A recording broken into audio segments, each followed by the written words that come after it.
Hi folks, it's me, Robert J. E. Simpson again, and welcome to yet another one of my, COVID survival vlogs. I thought, just for a change, I'd post this one live on Facebook rather than doing my usual golf film it and then post it again later on, just for novelty.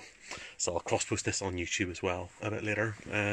So I happened to be lying in the bath earlier on, as is my wont on a Sunday, and lying upstairs, I could hear the noise of the kids from the neighbourhood next door, and they were singing the words of Ring a Ring a Rosies. So all I could hear was Ring a Ring a Rosies, pocket full of posies, a tissue, we all fall down.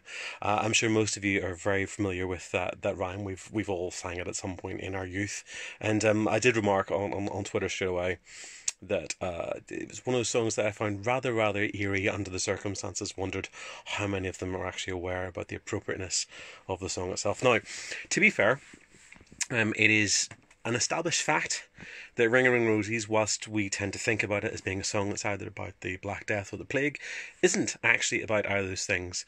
It's gone through a number of iterations over the decades, over the centuries, but the first reference to it being a plague song actually doesn't come until about 1949, by which point it's already been around for quite a long time at all. So it's actually probably not a song about the plague, but that's how we've read it as 20th century critics and 21st century critics, and it's got to the point now where everybody is talking about it as a song that's about that. Now, does that mean then it's not a plague song? Does that mean we can't talk about it in that context? I think you can. It's what's apparently known as basically it's become a metatext in itself.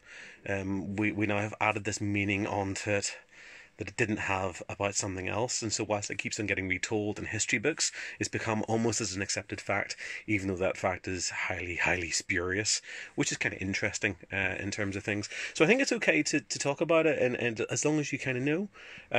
So I very knowingly made the remark that it made me feel very uneasy hearing that, which is it's kind of true. I mean, when you think about this, when you've got this song that has got this reputation now for being about the plague, and we have basically a plague scenario, and you've got little children singing along, you can't help but feel a little bit uneasy. And there is something about little children singing songs that sets off the hairs in the back of my neck. I think it's from a lifetime of watching horror movies. I mean, if you think about the kids in The Wicker Man dancing all around the maypole, singing very jolly songs, but you know that it's all leading up to Howie's doom and disaster.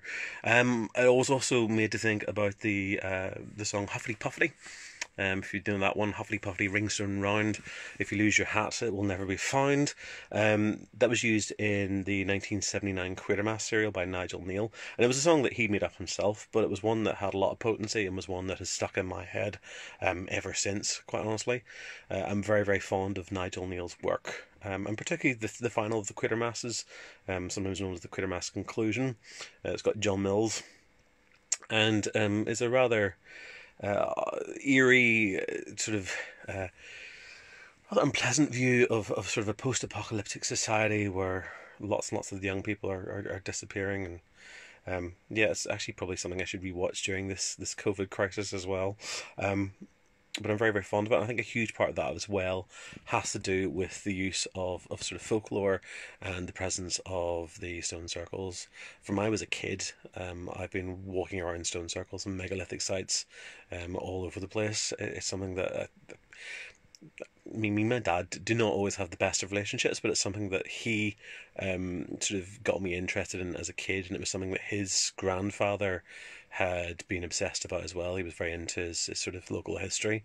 So from my great grandfather to my father to me, that's sort of held my attention, and it's probably part of the reason why I went to study archaeology for a little time at university, because I was really interested in this stuff and I wanted to understand it. Although what I discovered was that actually I'm not very good at thinking like the way an archaeologist would think. So I only did it for a year, at which point I dropped it and went into film instead, which is probably a better use of my time and my services. Yeah, very strange. But yeah, so just that thought that occurred to me today, that sitting there listening to the sort of disembodied voices of small children singing Ringing Rosies in a contemporary setting just made me think about the ominousness of that song under the certain circumstances at the moment, basically because of our 20th century interpretation of the song itself, which is not actually how it's meant to be interpreted. God, it's very long-winded, isn't it? But it is nevertheless how it is. Yeah, I'm keeping this one really, really short tonight, but I'll try and do something a bit more focused tomorrow. You know where to find me. Until then, adios.